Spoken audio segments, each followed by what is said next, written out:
Yo, what is good, everybody? It is your boy, Golden Falls, Golden What Ifs, whatever you want to call me, and I am back. This is What If Tanjiro Was a Master Martial Artist. If you enjoy, please show some love, leave a like, leave a sub, leave, a comment down below. All that good stuff, as always. Now, I don't want to waste too much more of your time. Make sure to check the links in the description for the Discord, Spotify, and also membership. If you want to check out any of those things, feel free to do so. Now, with that said, I want to get right into the what if, so let's get it. The story of this version of Tanjiro Kamado in the, universe of Demon Slayer starts a little bit differently. Because throughout his entire life, he's always been a prodigy when it comes to martial arts. Him and his father would actually spar with him, with Tanjiro being a super young person too, a young kid. Now, it's not like he was able to fight his father and beat him or anything like that, but he was able to basically spar with him. And it was one of the most amazing things for Tanjiro because he finally is able to awaken something that he never knew he had, the ability to really throw hands. And that right there allows for Tanjiro to kind of feel like he can protect his family to a large degree. But unfortunately, he would not get that opportunity to protect his family because he would be gone. He would be gone to a different village, a village that he would be selling charcoal at. And before you know it, he would arrive back at his home and see his entire family, unfortunately, slaughtered. And when he sees that his sister Nezuko is still alive, he would do the exact same thing he normally does, run off to try to get her help. Now, of course, this doesn't go very well, and eventually Nezuko attacks him. But Tanjiro is able to defend himself, to a certain degree, and actually keep Nezuko away from him. Eventually, though, Tomioka would show up and attack Nezuko, and Tanjiro would try to tell him everything. Tell him that his sister's not a bad person, not a demon, he's a good demon. And of course, he's not having it. He's like, you're ridiculous. Are you serious? You really believe that? There's no way your sister is good. But eventually, she would prove that to be so when Tanjiro would try to attack Giyu, trying to attack him to stop him from hurting Nezuko, but still would get outclassed by Giyu because of his ability to utilize breathing styles. Tanjiro would be knocked out, and of course, Nezuko would come to his protection. And this right here is when Giyu would decide to send him off to Urokodaki. And that's exactly what happens. He has the same kind of interaction with the Temple Demon, probably a better one because he can actually fight with his hands, but he then meets Urokodaki, and before you know it, Urokodaki would realize that the kid has an affinity for hand-to-hand combat, aka all sorts of martial arts. So he tells him that he needs to find something within him, find something that is different than swordsmanship itself. He believes that it's a waste of time for him to actually utilize a sword because everything that he has, everything that he knows comes from his body itself, from his legs to his feet to his hands and all of the above. This is what makes him possibly a unit, a weapon. This is what's going to make it so that he can protect his sister. So he starts utilizing that. He starts training with concentration breathing. He starts learning various things, tries to learn water breathing as well, but there's something else that catches his eye, or at least in a dream, when he dreams about it and sees it at its fullest extent, what he sees is something different. He sees his father's usage of the Hinokami Kagura. And when he sees this, he begins wondering, maybe that's what he should try to use. Maybe that's what he should try to figure out, because it might just work with what he's been trying to utilize. Water breathing in itself doesn't have a connection with him. Not the connection that he would want it to have with him in general. But he does know that Urokodaki can teach him it. But he would be sitting here learning on his own if he tried to utilize the Hinokami Kagura. But he learns to basically embrace it. He realizes that he has to take this time to figure it the F out. So that's exactly what he tries to do, figure it out. And he starts figuring it out actually pretty well. He starts learning a ton more about the Hinokami Kagura. He starts learning a lot more about concentration breathing, and they even jump to concentration breathing constant because it's not like he's learning how to utilize a full repertoire of water breathing. And on top of that, he's not trying to learn how to use a sword in general. So there's a lot of extra things that he can actually get into earlier on, making him a pretty damn, like, really powerful foe for any demon. But Urokodaki knows that his fists will not be enough to take out demons entirely, so he tells him that he's going to have to get some sort of Nichirin weapon. In which he asks him, what about some sort of gauntlet? What about some sort of thing that allows him to maybe utilize his style of fighting, but still utilize, you know, a Nichirin based weapon? And of course, they don't know, right? It's not really something that anybody has talked about, anybody has figured out, anybody has even thought about in general, but it's still something that is going to come into play. And Urokodaki thinks that it could definitely be possible, but a blunt weapon, it would take an immense amount of power for him to get value out of a blunt weapon. Like, you know, like kind of like brass knuckles or Nichirin knuckles. There's no blade to it, there's no end to it, there's no slice, there's no sharpness to it. But Tanjiro believes that with the right punch, with proper punches, proper kicks, it can be as sharp as a weapon itself. It can be as sharp as a blade that has been sharpened for hundreds of years. And Tanjiro's kind of understanding of this convinces Urokodaki. And Urokodaki tells him that if that's the case, well, he wants to see him punch this boulder, and if he can destroy it, then he can go to the final selection. And after countless amounts of training, he's able to utilize sun breathing to a certain extent. Nothing crazy. It's not like he has all of the forms of it. He only knows the very basics of sun breathing, but at the same time, he does know that he can learn more of it. There's still possibilities for him to learn sun breathing and learn quite a bit more of the idea of sun breathing. And he knows that it's different, right? What he's utilizing is different, and on top of that, he is trying to embrace it through his hand-to-hand combat like style. And that right there, that style is difficult to figure out. It's very difficult to understand, but eventually he gets a hold of it. And the reason why they know he gets a hold of it is because when he punches that boulder, it shatters. It shatters into pieces instantly. And Tanjiro's looking at Urokodaki like, oh my goodness, I just did it. I did it. In which, of course, Tanjiro's, you know, he thinks like, yeah, I should be able to do this, and, you know, it shouldn't be that difficult, and yada, yada, yada. But at the same time, he knows that it was not going to be an easy thing to get through, but he was able to get through it. And now he's ready for the final selection, and he would head off to the final selection as soon as he possibly can.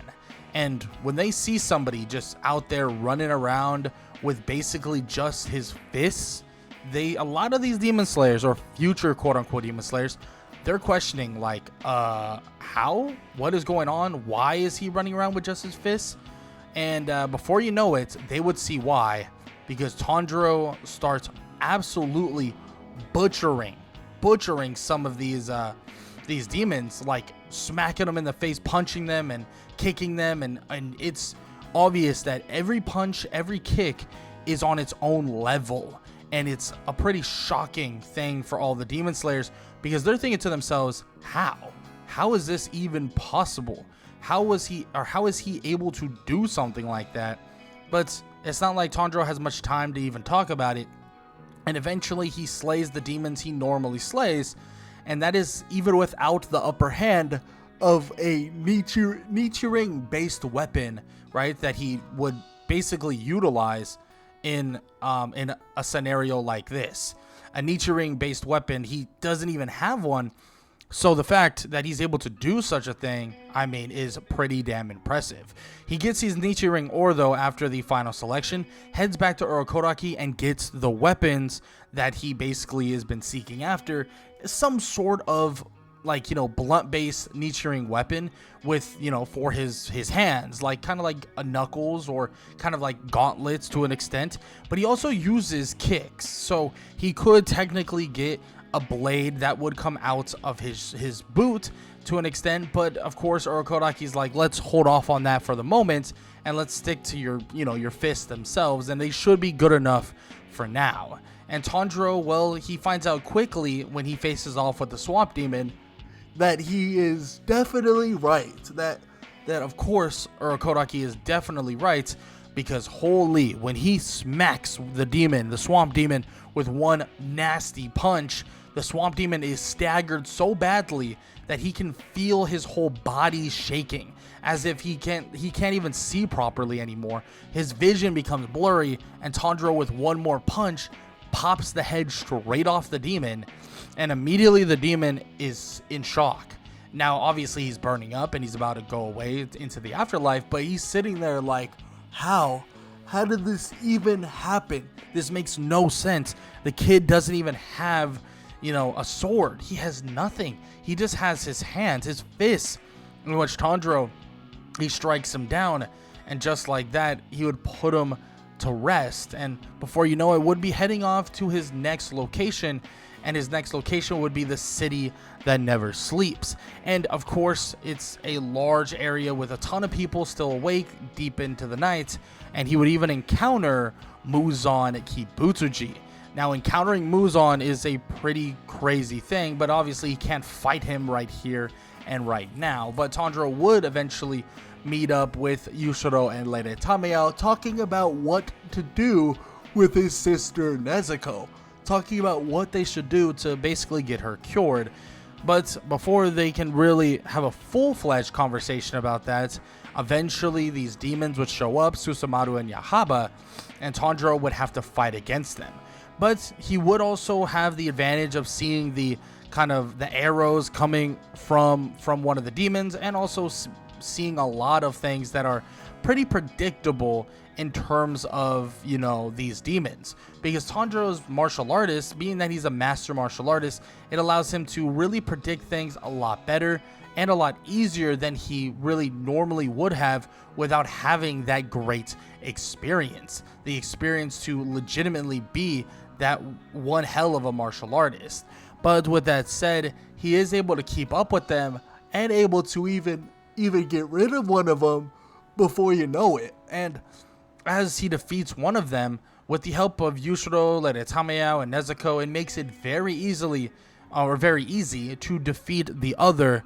But Tanjiro can tell that he's missing something, that he's going to need to take down some of the more powerful demons, especially when Lady Tameo tells him that his basically biggest chance to actually get back his sister is to legitimately get the blood of the 12 Kizuki. Tanjiro hears this, and he hears it loud and clear, so he focuses in as much as he possibly can, thinking to himself that he can't give up. He can't let anything go, and he needs to make sure that he is fully prepared at all times. So any downtime he basically gets, literally any downtime he gets ever, he basically is, or essentially, doing extra training, preparing, or anything along those lines. He's doing as much as he possibly can, and he's also trying to find new ways to get upper hands on demons. Also trying to find out what the best place to hit certain demons are. Because at the end of the day, yeah, punching them in the head, sure, that could be helpful and could be useful. But the thing is, should he be punching them elsewhere to make sure that he could get the upper hand so that he could set himself up to actually get rid of them? Maybe utilizing his feet and his legs would surprise the demons as well. That is something that he's thought about too, thinking that maybe he could basically injure them in a certain way by utilizing other limbs. And these are things he thinks about, but also things that he understands are going to be limited, because he's still a human after all. He's still a human. Yeah, he's utilizing concentration breathing constant, all that stuff, and it has definitely given him one hell of an upper hand. But he wonders if you truly not flipping the script and learning more about swordsmanship wasn't going to be a better idea. But he trusts Urokodaki.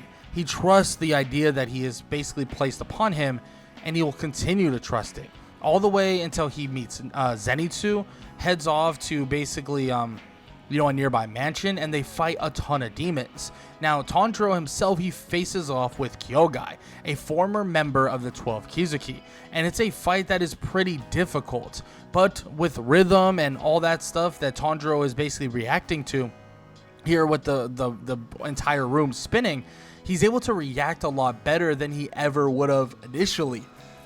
And on top of that, in terms of like actual raw power, in terms of raw strength, if he closes the distance on Kyogai, he's definitely able to get rid of him. Definitely going to be able to just absolutely injure him to the point of basically getting rid of him.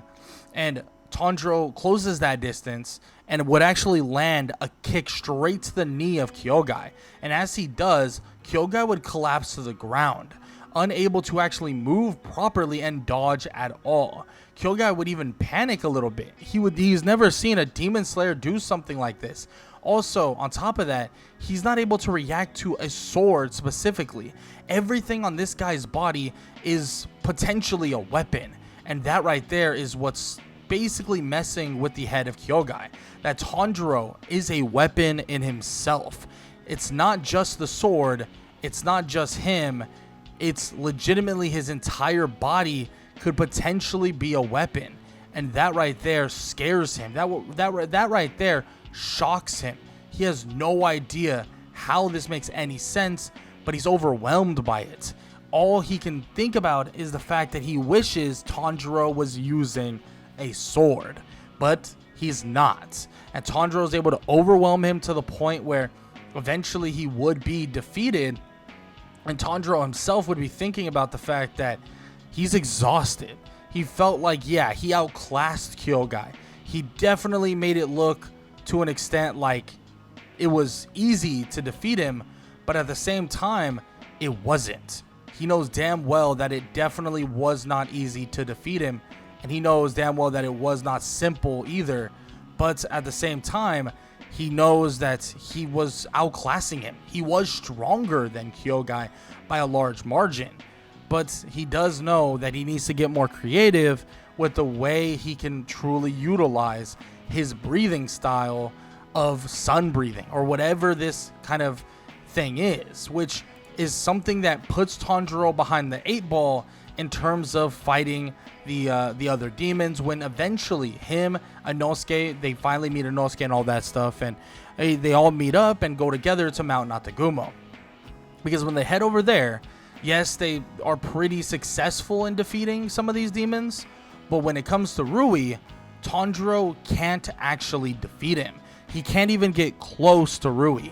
He punches through all of Rui's blood demon arts, but it seems like he can just no longer close the distance. He no longer can do something that he knows should work properly. He needs to threaten Rui with something else. Threaten him with something that can really make a difference. And he can't even think about what that is. He legitimately can't even think what's going to threaten Rui, but also not get me killed. Because that right there is an important thing to think about too. Because he can't just go all straightforward willy-nilly. There's a good chance that it could get him killed. But there has to be a way to close the distance, or at least threaten it to the point where he can actually make a difference and actually defeat Rui. But before he can even come up with that idea, yes, he does awaken even further his ability utilizing the Hinokami Kagura, and even further like his ability with sun breathing. But unfortunately, Giyu is still going to have to come in, swoop in, and end Rui for Tanjiro. And it's not like Tanjiro has an issue with this, but he knows now that he has some blatant issues that he's going to have to figure out for himself.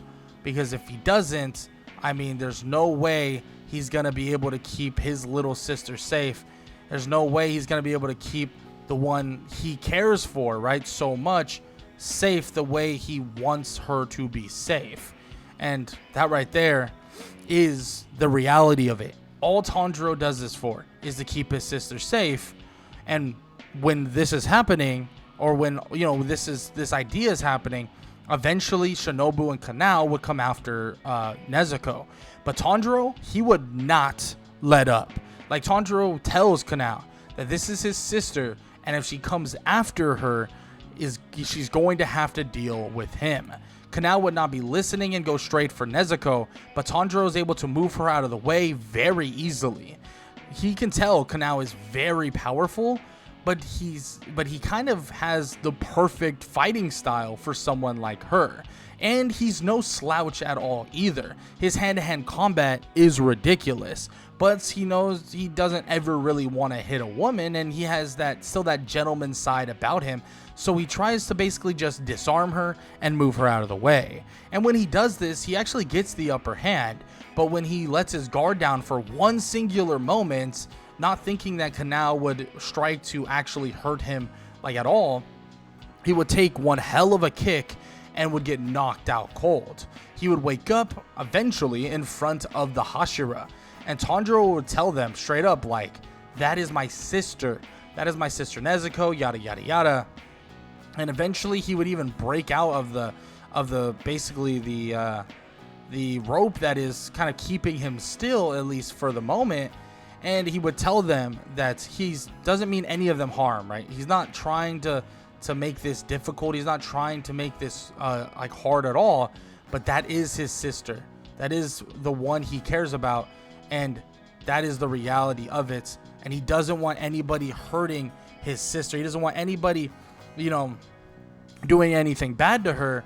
And of course, the Wind Hashira does his thing, and well, he eats one hell of a headbutt for it, and he's down pretty damn good, because this version of Tanjiro is quite a bit stronger physically than the normal version of Tanjiro. But eventually, they would be allowed to be demon slayers via the Urokodaki letter, and they would allow him to head to the Butterfly Mansion. Tanjiro would continue his training, trying to learn as much as he possibly can on his own about sun breathing. And this step up in ability has definitely helped him quite a bit, but he also has basically asked for weaponry involving some sort of steel-toed boots, kind of like Nichiren boots, that allow him to have a pseudo blade within them.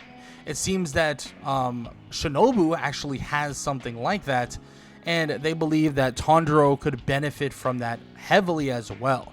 So Tanjiro eventually would get something like that, would begin training with it, and would begin preparing. But it would still lead him to wanting to learn more about sun breathing and go to basically embark on a mission to speak with the Flame Hashira, in which he does just that, speaking with Rengoku. They learn a couple things about each other, eventually get put to sleep, and then eventually are faced with basically fighting against Enmu. And Tanjiro, he doesn't have any struggles necessarily with Enmu. Yeah, Enmu has a lot of long-ranged attacks that get sent his way, but Tanjiro is able to legitimately one-punch through them, like immediately smack them away and cut through them with his kicks and stuff like that. And having that extra ability to utilize his kicks in a lethal way has allowed for him to really up his game, but with a singular, swarming punch utilizing the Hinokami Kagura, he's able to cut through and break through the neck of Enmu and defeat the trained demon. And before you know it, though, after everything is settled and after everything is calmed down, eventually someone else would show their face, and that would be Akaza. Akaza would reveal himself to Tanjiro and Rengoku, and he would begin fighting with Rengoku. Back and forth they go. It's a beautiful fight, a fight that really nobody would have expected to be at a grand scale. And Tanjiro watches so intently, and he watches for the main reason is that he believes that he can somehow help. And when one more punch starts coming the way of Rengoku, one that he isn't going to be able to block on his own, Tanjiro would come out of nowhere and kick the arm straight down into the ground. And Akaza, his eyes would perk up, and he would realize something about Tanjiro. Realize that he's not carrying a sword. And that right there shocks him, but a blade would come out of his boot and slice Akaza's arm straight off, and Akaza is in shock because he can't regenerate it the way he normally would be, in which Tanjiro stands there with full intent to fight, and he puts a hand in front of another, or his hand in front of his body, and he begins to defend himself the way he can, and he tells Akaza that it looks like he's a martial artist too, so let's see who's better. In which Akaza is thrilled to hear this, and he tells Rengoku to scram, that he has another person to play with now. But of course Rengoku shakes his head and says that it doesn't work like that. It doesn't. And Akaza, he smiles anyways and thinks it's gonna be fun anyways to end both of you, because it's obvious neither of you actually want to become demons. They begin to fight with Akaza, and Tanjiro, since the distance isn't as bad, is actually able to close that distance against Akaza. But closing that distance against someone like him definitely leads to some backlash. But luckily enough, Rengoku is able to keep up and also help out when Tanjiro falls short in terms of his hand-to-hand combat. But Tanjiro, as the fight is going on, is getting better and better and better. And Rengoku can see it. He can see how much work Tanjiro puts in, and he can see that he's a prodigy with his entire body. And eventually, he would get openings. Tanjiro would land punches to the face of Akaza, not completely knocking the head off of him, but staggering him enough to where it matters. Cuts to the legs from his boot, and Tanjiro would continue this over and over again to slow Akaza down. And that's exactly what he's able to do, slow him down. But he's unable to actually defeat it. Akaza would eventually see that the sun is bound to rise, so he basically leaves Tanjiro with one nasty punch to the gut, in which he's able to somewhat block and somewhat avoid, but takes one hell of a shot for it. So he's basically curled on the ground now as Akaza runs because of the sun. Rengoku lives, unlike before, but Tanjiro is on the ground completely out of it entirely. He's brought back to the Hashira mansion, where he kind of heals up and stuff like that, and eventually he would meet up with Rengoku once again to learn more about sun breathing from the Rengoku family. And he learns a ton, and this brings Tanjiro truly to the next level. Learning more about the sun breathing techniques is what he needs to truly make his style of fighting different, better, and more potent when facing off with a demon like Akaza. And his first moment to try it out is when he faces off with Daki during the Entertainment District arc. And when he faces off with Daki realizes quickly that this kid isn't as useless as she thought. I mean, no sword, no problem, right? Nah, it isn't. Because Tanjiro starts beating up the demon, and then eventually he's even able to keep up with Gyutaro, who's in shock to think that this kid was not only able to keep up with Akaza, not like fully, he still had help from Hashira, but he's able to seemingly push past whatever he was able to do against Akaza in the first place. It seems to him that he realizes that he's way stronger. This Tanjiro guy is way stronger than anything he's thought about, anything that he was informed about. But luckily enough, he still has some sort of chance. Like Gyutaro has some sort of chance with an upper hand, and he tries to strike Tanjiro to basically poison him. Tengen would obviously help out and deny this poison, and a fight would break out even more here, where Tengen and Tanjiro team up to face off with Gyutaro.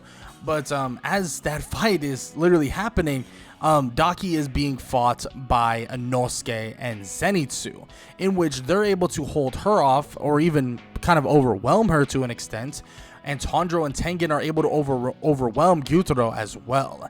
And eventually the end of Gyutaro would happen, but it would take one hell of a punch that Tanjiro didn't know he could even do, but when he does it, he can feel the power of sun breathing coursing through him so much more than he's ever felt, and something on his head would show up, a Demon Slayer mark. But with that one punch, it takes the head clean off of the demon, and Tanjiro begins to essentially pant, like he's tired, exhausted, and he wonders why.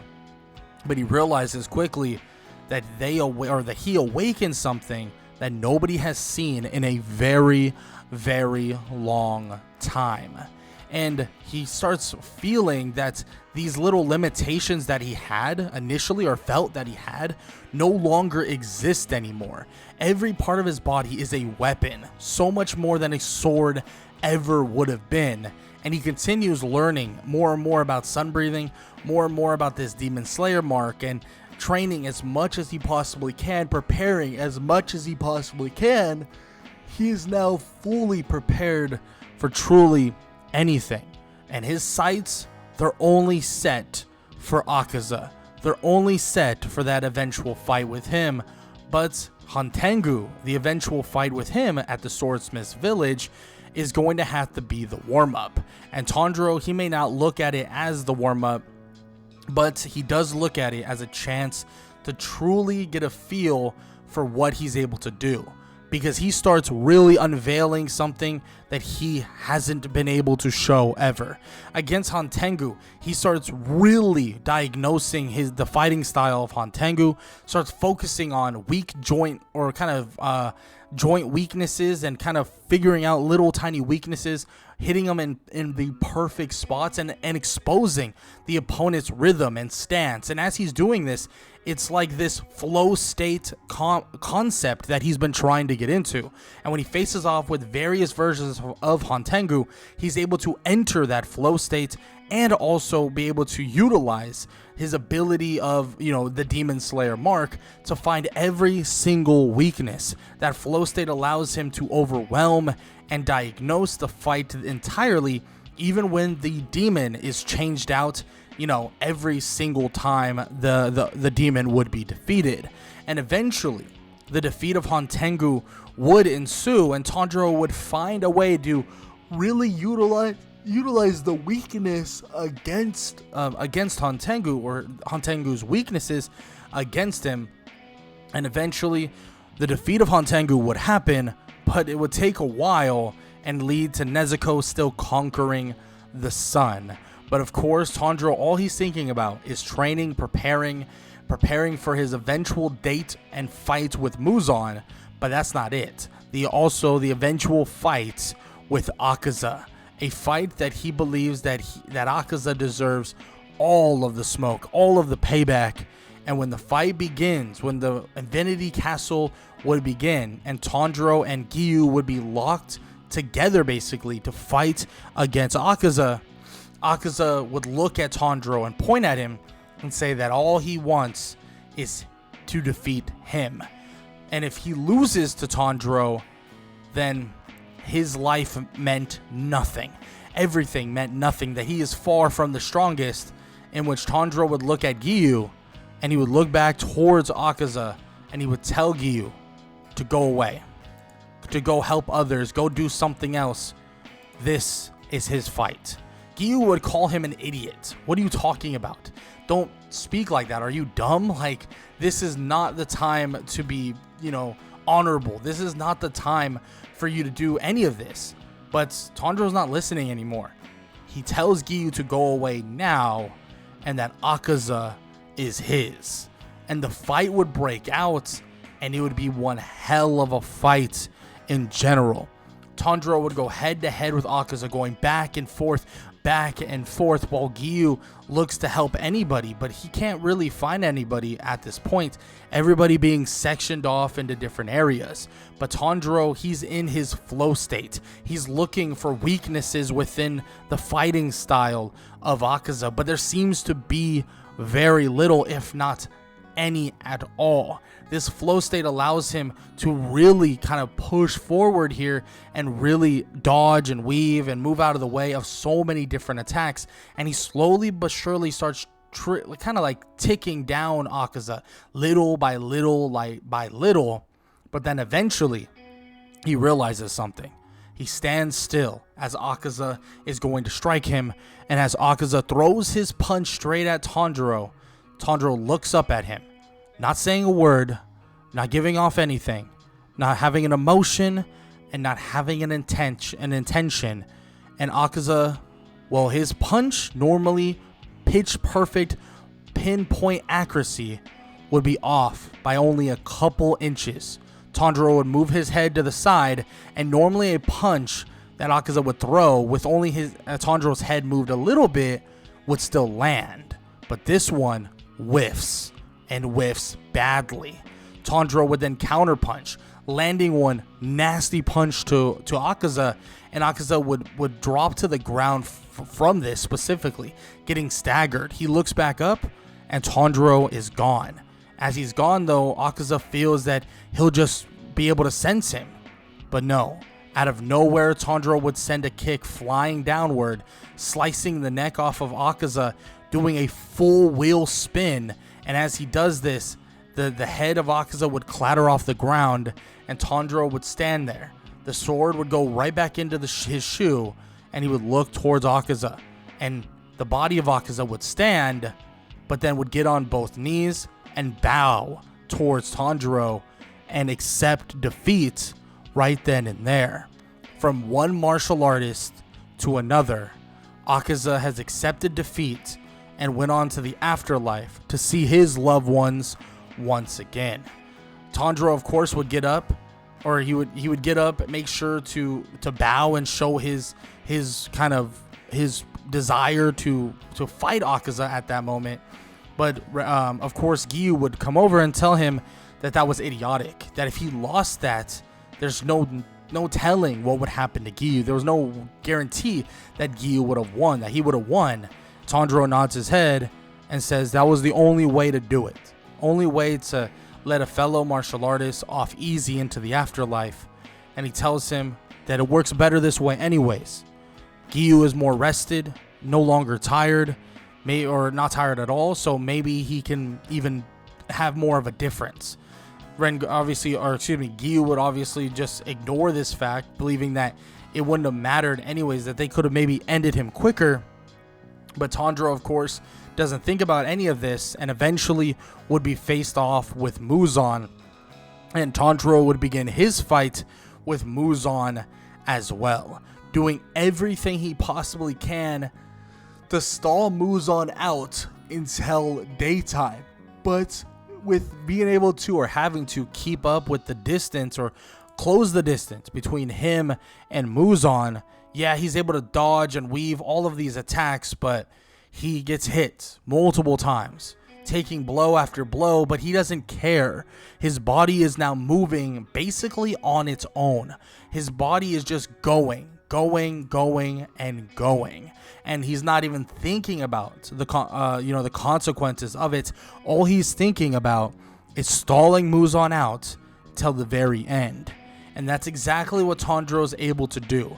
Stall Muzan out until nothing was left. No time was left, and the sun was rising. Tanjiro would basically stall Muzan out until that time, but before you know it, Muzan would engulf Tanjiro and try his best to turn him into a demon.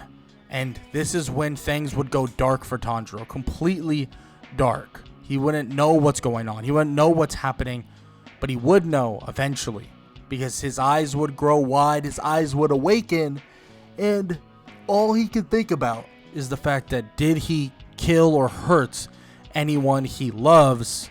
But luckily enough, they're alive. All of them are alive, and Tanjiro, he might be missing an arm, and by missing a couple things that are, pretty bad, but he got through the day.